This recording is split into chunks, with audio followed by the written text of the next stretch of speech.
അതിനിടയിൽ അർബുദം വില്ലനായെത്തി. 3 തവണയാണ് രോഗം സ്ഥിരീകരിച്ചത്. പക്ഷേ സ്വപ്നങ്ങൾക്ക് മുന്നിൽ രോഗം തോറ്റു. ചിട്ടയായ ചികിത്സയിലൂടെ അർബുദത്തെ അതിജീവിച്ചു. ഒപ്പം കൊല്ലത്തും പാലക്കാടുമായി 30 ഏക്കറോളം സ്ഥലത്ത് വിവിധ ഇനം മാമ്പഴങ്ങളുടെ കൃഷിയും യാഥാർത്ഥ്യമാക്കി.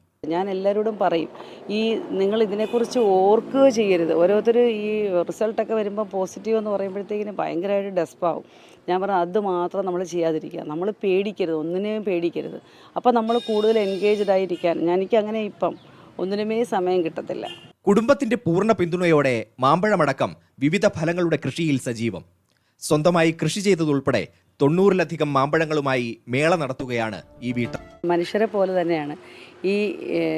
ഒരു പൂ പോലും ഇല്ലാതിരിക്കുന്ന ഒരു സാധനം ഉണ്ടെങ്കിൽ നമ്മൾ അതിനെ ഒന്ന് കെയർ എടുത്താൽ, അല്ലെങ്കിൽ നമ്മൾ അതിൻ്റെ അടുത്ത് ചെല്ലുവാണെന്നുണ്ടെങ്കിൽ അത് ഭയങ്കരമായിട്ട് കായ്ക്കും പൂക്കും. അതിനുള്ള ഉറപ്പാണ് ഈ കാണുന്നത്.